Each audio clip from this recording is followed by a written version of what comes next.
جو طالبان افغانستان کے اندر اپنا قبضہ بڑھاتے جا رہے ہیں تو خدشات میں اضافہ ہو رہا ہے۔ شاہ محمود قریشی پاکستان کے وزیر خارجہ نے کہا ہے کہ افغانستان کے اندر افراتفری کا خدشہ ہے۔ طالبان کہاں کہاں پر موجود ہیں اس نقشے سے آپ کو اندازہ ہو جائے گا۔ جو سرخ رنگ ہے وہ طالبان کے قبضے میں ہے، جو نارنجی رنگ ہے اس جگہ پر شدید قسم کی لڑائی جاری ہے، اور جب باقی جگہوں پر قبضہ ہو جائے گا تو یہ نارنجی رنگ بھی سرخ میں تبدیل ہو جائے گا۔ باقی جو رنگ ہے وہاں پر کابل حکومت کی ابھی بھی تھوڑی سی رٹ باقی ہے۔ تو آپ دیکھ سکتے ہیں کہ پاکستان کے بارڈر کے ساتھ یا تو آپ کو سرخ رنگ نظر آتا ہے اور یا پھر نارنجی رنگ نظر آتا ہے، جس سے مراد یہ ہے کہ یہاں پر حالات تبدیل ہونے والے ہیں۔ سیکیورٹی کے جو تجزیہ کار ہیں اور جو ذرائع ہیں وہ ہمیں بتاتے ہیں کہ تقریباً 3 سے 4 مہینے کے اندر کابل کی موجودہ حکومت ختم ہونے کا امکان ہے، اور اگر قندھار طالبان کے قبضے میں چلا جاتا ہے تو پھر قندھار سے سیدھی سڑک جاتی ہے کابل کی جانب، اور کابل بھی ان کے قبضے میں ہوگا۔ چمن پاکستان افغانستان کی سرحد کے اوپر جو بارڈر پوسٹ ہے جہاں سے تمام ٹریفک جاتی ہے وہ اس وقت بند کر دیا گیا ہے۔ اس کے بالکل پار ویش منڈی کا ایک علاقہ ہے جو اب طالبان کے قبضے میں ہے، اس کے ساتھ اسپن بولڈک کا علاقہ ہے جو طالبان کے قبضے میں ہے۔ اب طالبان نے باب دوستی کے بالکل پار اپنا جھنڈا لہرانا شروع کر دیا ہے۔ اس وقت جو آپ مناظر دیکھ رہے ہیں یہ ویش منڈی سے اسپن بولڈک جانے والے طالبان کے ان قافلوں کے ہیں جو افغانستان سے کیپچر کیے گئے۔ کچھ خدشات اس قسم کے ہیں کہ جن علاقوں میں طالبان کا قبضہ ہو رہا ہے وہاں پر طالبان میں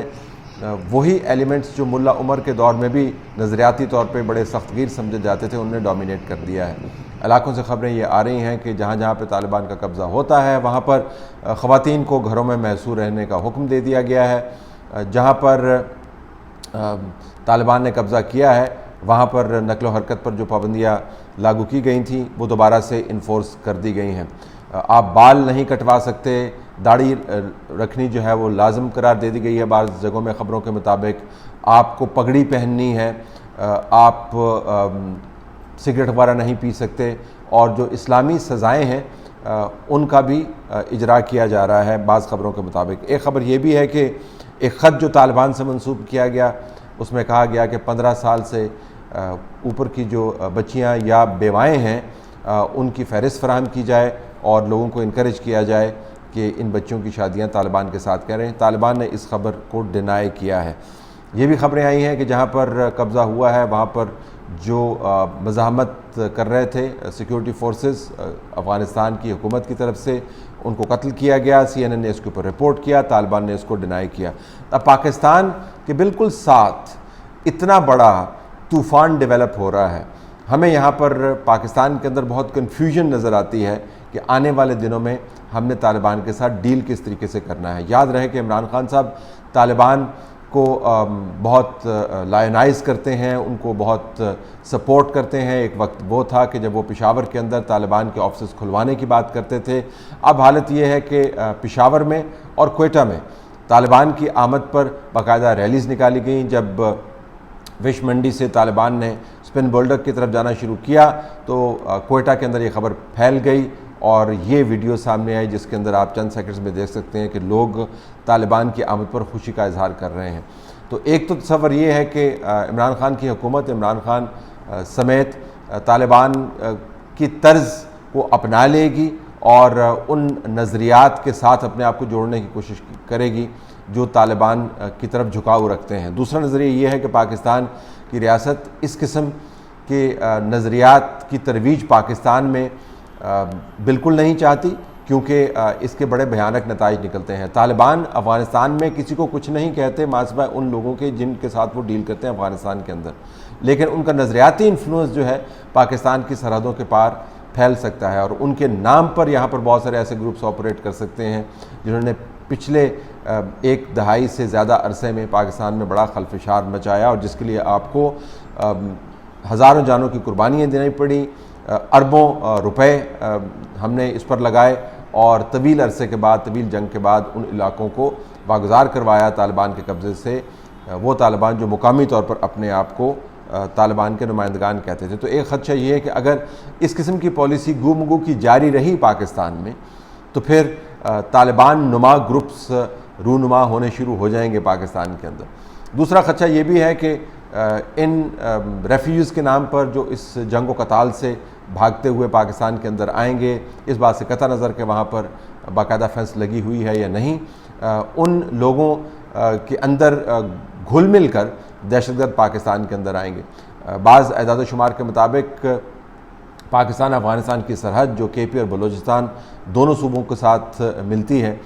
وہاں سے ہونے والی دہشت گردی کے نتیجے میں پاکستانی سیکیورٹی فورسز کے تقریباً 60 لوگ جو ہیں وہ شہید ہو چکے ہیں اور تقریباً 1 مہینہ ہوا ہے۔ یہ اس کے علاوہ ہے جن کی حالت کے بارے میں ہمیں کچھ زیادہ علم نہیں ہے۔ تو آپ اندازہ لگا سکتے ہیں کہ پاکستان کس قسم کے خطرات کے اندر گھرتا جا رہا ہے۔ مسئلہ صرف طالبان کو ریکگنائز کرنے کا نہیں ہے، وہ تو برطانیہ اور روس کی حکومتوں نے کہنا شروع کر دیا ہے کہ طالبان نے اگر خاص طریقے سے کام کیا اور پرانے سختگیر رویے نہ اپنائے اور ہمارے ساتھ تعلقات کو انہوں نے غیر اسلامی یا غیر شرعی قرار نہ دیا تو ہم ان کی مدد کرنے کے لیے تیار ہیں، معاشی مدد بھی ہوگی اور معاشی معاہدے بھی ہوں گے اگر ان کی حکومت بن جاتی ہے۔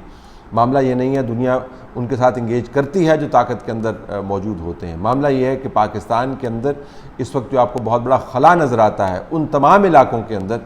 جس کے ذریعے طالبان کا نظریاتی انفلوئنس پاکستان کے اندر آ سکتا ہے،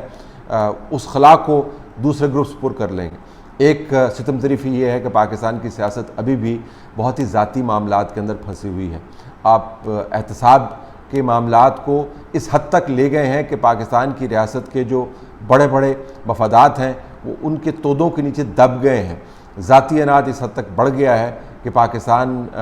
کے ارد گرد چیلنجز ہیں اس کے اوپر ڈیبیٹ ہونے کی گنجائش ہی نہیں ہے۔ اور حکومت وقت اسلام آباد کے اندر ان کے نمائندگان سے آپ بات کریں تو آپ کو لگے گا کہ جس طرح یہ مریخ پر آباد ہیں یا پاکستان کی جو مغربی سرحد ہے وہ شاید ڈنمارک اور ناروے کے ساتھ ملتی ہے، افغانستان کے ساتھ نہیں یا ہندوستان کے ساتھ نہیں، اور تمام کا تمام جو فیصلہ سازی کا عمل ہے وہ مقتدر حلقوں یعنی فوج اور انٹیلیجنس اداروں کو دے دیا گیا ہے۔ تو یہ بہت بڑے ڈیولپمنٹس ہو رہے ہیں پاکستان کے بارڈر کے اوپر۔ اگر ہم نے اس کے اوپر قومی بحث کا آغاز نہیں کیا، اگر ہم فروئی معاملات کے اندر بالکل گم رہے جو کہ ہم اس وقت گم ہیں،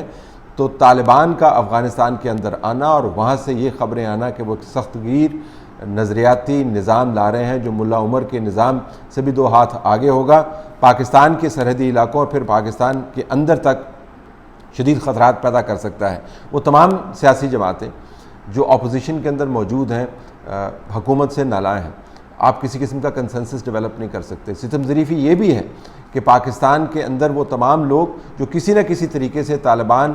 کے انفلوئنس کو یا وہاں پر جو خلا بن رہا ہے پاکستان کے سرحدی علاقوں میں اس کو پر کر سکتے تھے، ان کو ہم نے ملک دشمن قرار دے دیا ہے۔ عوامی نیشنل پارٹی کو ہم نے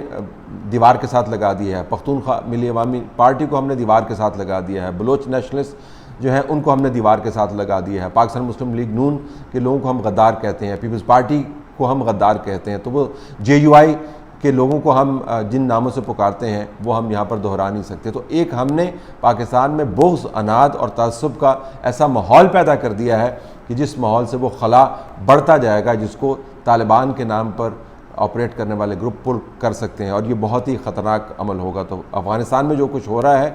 پاکستان پر اس کا براہ راست اثر ہو رہا ہے